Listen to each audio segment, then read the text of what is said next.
So ito po yung mga ano natin dito, cactus na hindi ko sure yung ID, and then matagal na sila guys dito sa ating vertical wall. Ayan sila guys, medyo malalaki na sila, and then yung iba dito ay mother plant na po, and then yung iba ay mga seedling. So mga babies po ng ating mga mother plants. So ayan, habang ano guys, nagtitingin-tingin ako dito, meron po akong na-discover na bagong variety ng ating plant. So hindi ko sure kung saan ko siya nakuha, pero ayan, ipapakita ko po siya sa inyo, and then i-try nating hanapan ng ID kasi hindi ko po makita yung ID ng ating cactus. So marami tayong iba't ibang variety. Parang magkakamukha lang sila, pero ayan guys, pag medyo lumaki na, nag-iiba po yung itsura ng ating plant. So, pero meron akong nakita na mga ganitong plant, pero hindi ko sure yung ID niya talaga kasi wala naman pong mga ID nung nakuha natin sila or binigay nila, binigay to sa atin. So, yan, at i-ano ko siya sa inyo. Ipapakita ko guys para makita nyo rin.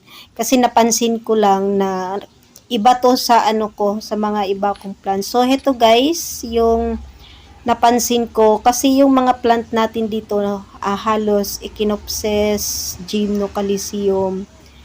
Pero heto guys, yung hindi ko sure yung ID kasi ano, wala akong napansin before na nakabili ako nito. And then may nagbigay sa akin. Ayan guys. So, siguro merong nagbigay na ano, maliliit. Ay, isa lang to eh. Maliit pa siya. Parang gymno lang siya guys. Gymno, calcium, or ano siya, yung, anong tawag, Echinopsis. Pero parang gymno siya. Ayan, at hindi ko naman po, may compare dun sa iba nating plant kasi isa lang siya guys, nag-iisa lang po siya. So siguro nung naibigay to sa akin, maliit lang to. Pero wala po talaga akong ano, cactus na ganito sa ibang area natin. Ito lang siya. So hindi ko alam kung saan ko siya nakuha. Ayan, meron na siyang mga babies. Ayan, hindi ko sure yung ID. Parang ano siya eh, may pagka-Terex, tama ba? Pero iba naman po yung Terex or T-line.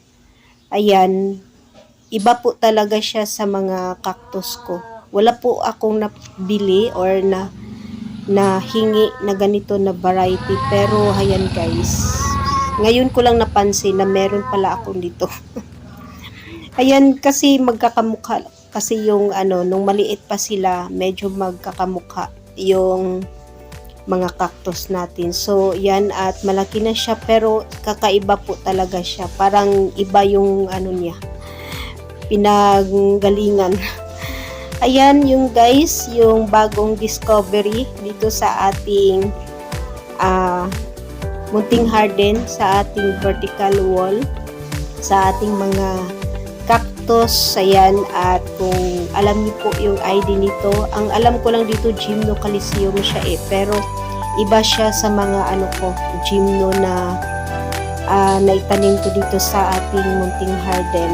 Ayan, at so yan po ang update dito sa ating munting garden. And that's for today guys. Maraming salamat po sa inyong panunood dito sa ating YouTube channel. Thanks for watching.